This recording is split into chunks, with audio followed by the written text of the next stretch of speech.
The Brownlee Brothers are already stars in the making. The world's top two triathletes are well on course for success at this summer's London 2012 Games, but like many Team GB athletes, they've had to combine their sporting and academic commitments in pursuit of Olympic glory. Both Alistair and Jonathan discussed the difficulties of combining the two, as well as their higher education experiences exclusively to Podium. Well, firstly, I chose to study sports science and physiology at the University of Leeds for a lot of different reasons. I think the first thing when you're considering a university for sport is that the facilities and the group of the coaches and whatever the area is good for training in, and Leeds was very good for that, and the university as a whole and all the department is very supportive of sport. So are they going to give you time off when you need it? Are they going to let you move assignment deadlines and exams, all those kind of things? And you know, are they behind sport? Do they understand sport? And it's been really important. And also, both universities in Leeds, the University of Leeds and Leeds Metropolitan University, are great kind of sporting universities.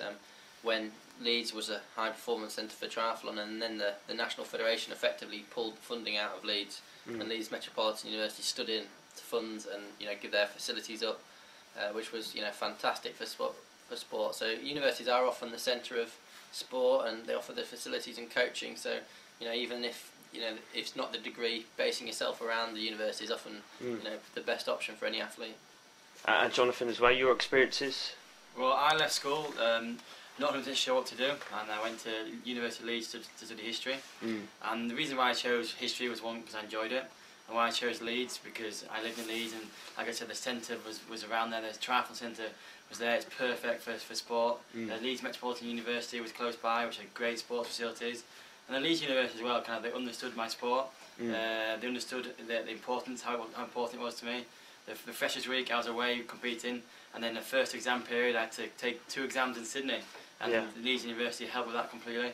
And then in my final year of history, they let me split my year. So at the moment, I've created a 4th year at University of Leeds, and I'm just doing my dissertation now. So they're very understanding of that, and that's important as a sportsman, because it's not a normal. You're not just competing at weekends. You've got to be travelling around the world to compete, and when we got close to the Olympics, we had more sponsorship commitments to do. So we couldn't do. I didn't have so much time to the university, so they allowed me to split my year, which allowed me to focus more on the Olympics. Is that support key? Because combining the two, it is tricky. You're renowned, elite athletes now, and combining your academic studies as well. Has that always been tough? Is it? I don't think it's ever been massively tough for either of us. We both do things that weren't necessarily high time, time at the university, which is important because that means you can juggle things around. You can do your training when you can, and most of the triathlon is quite a good season that it runs from May to September, which is mostly university holiday anyway. So that's important as well. And Johnny was already explained that they were very understanding for him, and both in my first course and then my second masters at Leeds Met, which I did in finance, they were very, very understanding, allowed me to take modules kind of when I wanted to, split it up as much as I wanted to, and really kind of tailor it around when I wanted to study. And just drawing on a couple of final points really, how key would you say higher education has been to your development as not just an athlete but as a person as well? Because obviously, although you've got a lot of years ahead of you in the sporting world, a sporting career is not forever, and it's great to have something to fall back on, possibly to do something else when your career finishes. Do you think? Yeah, higher education has been really important for me. One thing that's it stopped me going a full-time athlete straight away. I've had the university degree to fall back on.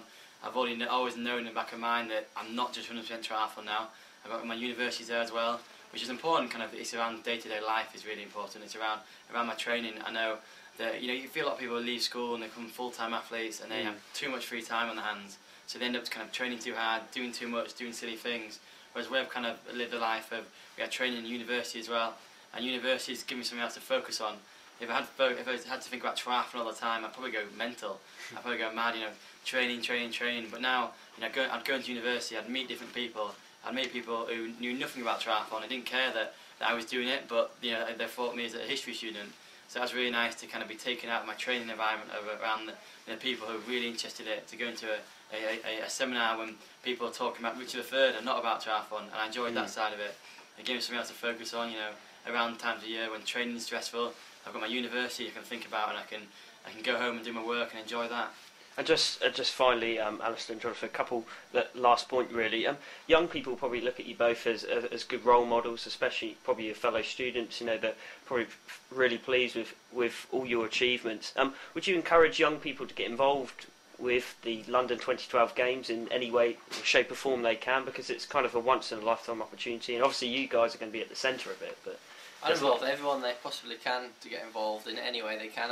I think we've really seen, you know, everything step up in intensity in the last month.